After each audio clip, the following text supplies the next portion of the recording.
بسم اللہ الرحمن الرحیم۔ السلام علیکم ورحمۃ اللہ وبرکاتہ۔ آج ہم دیکھیں گے کہ ام المومنین حضرت صفیہ رضی اللہ تعالیٰ عنہا جب آپ صلی اللہ علیہ وآلہ وسلم کے گھر منتقل ہوئیں تو انہوں نے کس قسم کے اخلاق کا مظاہرہ کیا۔ آپ نے اخلاق حسنہ کا مظاہرہ کرتے ہوئے ازواج مطہرات کے ساتھ گھل مل کر رہنے کا انداز اختیار کیا۔ آپ کی لاڈلی بیٹی فاطمہ الزہرا سے ٹوٹ کر پیار کیا، انہیں سونے کی بالیاں بطور تحفہ دیں۔ اس طرح سونے کے زیورات جو خیبر سے ہی اپنے ہمراہ لائی تھیں ازواج مطہرات میں تقسیم کر دیے۔ انہوں نے حضرت عائشہ اور حضرت حفصہ کا قرب حاصل کرنے کی بھرپور کوشش کی، کیونکہ انہیں اعتراف تھا کہ یہ دونوں رسول اللہ صلی اللہ علیہ وسلم کی عظیم المرتبت بیویاں ہیں۔ حضرت صفیہ نے ایک موقع پر بات کرتے ہوئے بتایا کہ مجھے حضرت حفصہ کے بارے میں کسی نے بتایا کہ وہ مجھے یہودی کی بیٹی ہونے کا طعنہ دیتی ہیں۔ میں نے یہ بات رسول اقدس صلی اللہ علیہ وآلہ وسلم سے بطور شکایت عرض کر دی تو آپ نے فرمایا، تم نے اس سے یہ کیوں نہ کہہ دیا کہ تم مجھ سے بہتر کیسے ہو سکتی ہو؟ سنو، میرا خاوند محمد صلی اللہ علیہ وآلہ وسلم، میرا باپ ہارون اور میرا چچا موسیٰ علیہ السلام ہے۔ ایک دفعہ حضرت عائشہ صدیقہ رضی اللہ تعالیٰ عنہ نے حضرت صفیہ رضی اللہ تعالیٰ عنہ کے بارے میں چند سخت کلمات کہہ دیے تو آپ صلی اللہ علیہ وسلم نے ارشاد فرمایا، عائشہ تو نے آج ایسی بات کہہ دی ہے کہ اگر یہ بات سمندر میں ملا دی جائے تو وہ بھی اس کے اثر سے کڑوا ہو جائے۔ بخاری شریف میں یہ روایت مذکور ہے کہ نبی صلی اللہ علیہ وسلم کی بیوی حضرت صفیہ رسول اقدس سے ملنے کے لیے مسجد نبوی میں تشریف لائیں۔ آپ رمضان کے آخری عشرے میں اعتکاف بیٹھے ہوئے تھے۔ تقریباً 1 گھنٹہ آپ کے پاس بیٹھ کر باتیں کی، پھر واپس جانے کے لیے اٹھ کھڑی ہوئیں۔ رسول اللہ بھی ساتھ کھڑے ہو گئے۔ آپ انہیں الوداع کرنے کے لیے مسجد نبوی کے دروازے تک آئے۔ وہاں سے انصار کے 2 شخص گزرے، دونوں نے رسول اللہ کو سلام عرض کیا۔ آپ نے ان سے فرمایا، ذرا ٹھہر جاؤ، سنو، یہ میری بیوی صفیہ بنت احی ہے۔ تو دونوں نے کہا، سبحان اللہ یا رسول اللہ، ان دونوں پر یہ بات بڑی گراں گزری۔ نبی صلی اللہ علیہ وسلم نے ارشاد فرمایا، بلا شبہ شیطان ابن آدم کے خون میں رچ بس جاتا ہے، مجھے اندیشہ ہوا کہ کہیں وہ تمہارے دلوں میں کوئی چیز نہ پھینک دے۔ ام المومنین حضرت صفیہ کثرت سے قرآن حکیم کی تلاوت کیا کرتی تھیں اور بسا اوقات خشیت الہی کا ان کے دل پر ایسا اثر ہوتا کہ زاروں قطار رونا شروع کر دیتی۔ قرآن مجید میں آیا ہے کہ حقیقی مومن وہ ہیں جن کے سامنے جب اللہ کا نام لیا جائے تو ان کے دل کانپ جاتے ہیں، اور جب ان کے سامنے قرآن حکیم کی آیات پڑھی جائیں تو ان کے ایمان میں اضافہ ہو جاتا ہے۔ اللہ کا نام لیا جائے اور ان کے دل میں کپکپاہٹ طاری نہ ہو، قرآن کی آیات پڑھی جائیں اور لذت محسوس نہ ہو، تو پھر انسان کو اپنے ایمان کی فکر کرنی چاہیے۔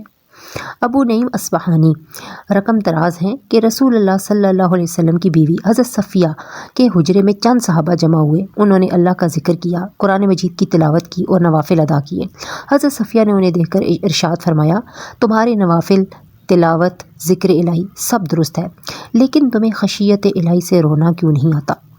دراصل ان کا موقف یہ تھا کہ اگر صحیح معنوں میں اللہ کا خوف دل میں پیدا ہو جائے تو آنکھوں سے آنسو خود بخود بہنے لگتے ہیں، اور حقیقت بھی یہ ہے کہ خشیت الہی کی بنا پر آنکھوں سے نکلنے والے آنسو انسانی دل کے غسل کا باعث بنتے ہیں۔ یہ آنسو اللہ تعالیٰ کے ہاں بہت قیمتی ہوتے ہیں۔ جن آنکھوں سے نکلتے ہیں وہ آنکھیں جنتی ہیں، انہیں جہنم کی آگ نہ چھوئے گی۔ جس قدر دل میں رقت، صفائی، پاکیزگی اور روحانیت ہوتی ہے، اسی قدر آنکھوں سے خوف خدا کی بنا پر آنسو بہتے ہیں۔ حضرت صفیہ انتہائی شفیق، بردبار اور رحم دل تھی۔ علامہ ذہبی اپنی کتاب میں لکھتے ہیں کہ حضرت صفیہ کی ایک لونڈی تھی، اس نے امیر المومنین سے شکایت لگائی کہ حضرت صفیہ ہفتے کے دن کا احترام کرتی ہیں اور یہودیوں سے صلہ رحمی سے پیش آتی ہیں۔ حضرت عمر رضی اللہ تعالیٰ عنہ نے آپ سے دریافت کیا تو آپ نے فرمایا، جب سے اللہ تعالیٰ نے جمعے کے فضائل سے روشناس کرایا ہے، میں نے ہفتے کے دن کا احترام چھوڑ دیا ہے۔ جہاں تک یہودیوں سے صلہ رحمی کا تعلق ہے، یہ بات صحیح ہے، میرے وہ رشتہ دار ہیں، فقط انسانی ہمدردی کے پیش نظر میں ان سے صلہ رحمی کا رویہ اختیار کرتی ہوں۔ آپ کو پتہ چلا کہ حضرت عمر رضی اللہ تعالیٰ کو یہ باتیں ان کی کنیز نے بتائی ہیں۔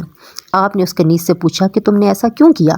اس نے بڑے ہی معصومانہ انداز میں ڈرتے ہوئے کہا، مجھے شیطان نے بہکا دیا تھا۔ آپ نے فرمایا، جاؤ تم آزاد ہو۔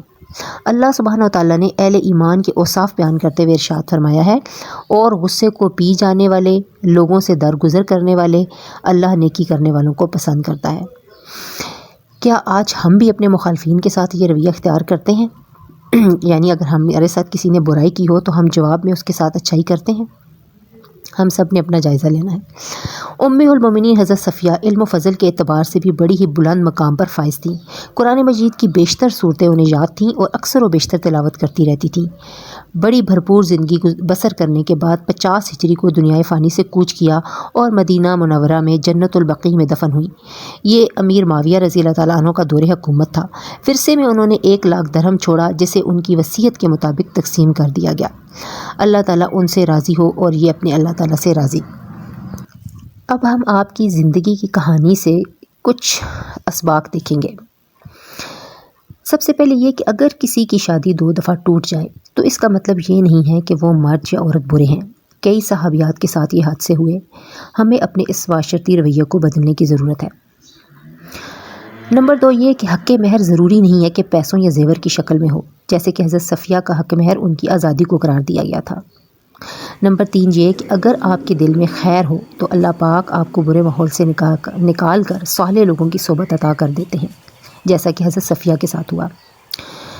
اس کے علاوہ یہ کہ سوکن سے ناپسندیدگی قدرتی بات ہے، مگر کسی معاملے میں بھی حد سے نہ بڑھنا، یہ صحابیات سے ہمیں سیکھنا چاہیے۔ اس کے علاوہ سچے لوگوں کو اللہ پاک سچے اور اچھے خواب دکھاتے ہیں، اور کسی کے دل میں آپ کے لیے کتنی ہی دشمنی کیوں نہ ہو، آپ کا اخلاق و کردار اس کے دل کو بدل دے گا۔ اسی طرح نیک سے نیک شخص کے دل میں شیطان وسوسہ ڈالتا ہے۔ اسی لیے تو آپ صلی اللہ علیہ وسلم نے اس وقت حضرت صفیہ کے حوالے سے وضاحت کی تھی۔ اس کے علاوہ غلط کام کر کے لیم ایکسکیوزز دینے کی بجائے انسان کو اپنی غلطی تسلیم کر لینی چاہیے، جیسے کہ آپ کی لونڈی نے اپنی غلطی تسلیم کر لی۔ تو اس سے کیا ہوتا ہے کہ دنیا اور آخرت میں انسان کو نجات مل جاتی ہے۔ اس کے علاوہ تحفہ دینے سے محبت بڑھتی ہے، جیسے حضرت صفیہ نے اپنی سوکنوں کو اور حضرت فاطمہ الزہرا کو تحفے وغیرہ دیے، اور آپ نے اپنی کنیز کے ساتھ کتنا اچھا معاملہ کیا کہ اس کے برے رویے سے درگزر کیا اور اس کو معاف کر دیا۔ اللہ تعالی ہمیں بھی صحابیات کے نقش قدم پر چلنے کی توفیق عطا فرمائے، آمین۔ السلام علیکم ورحمۃ اللہ وبرکاتہ۔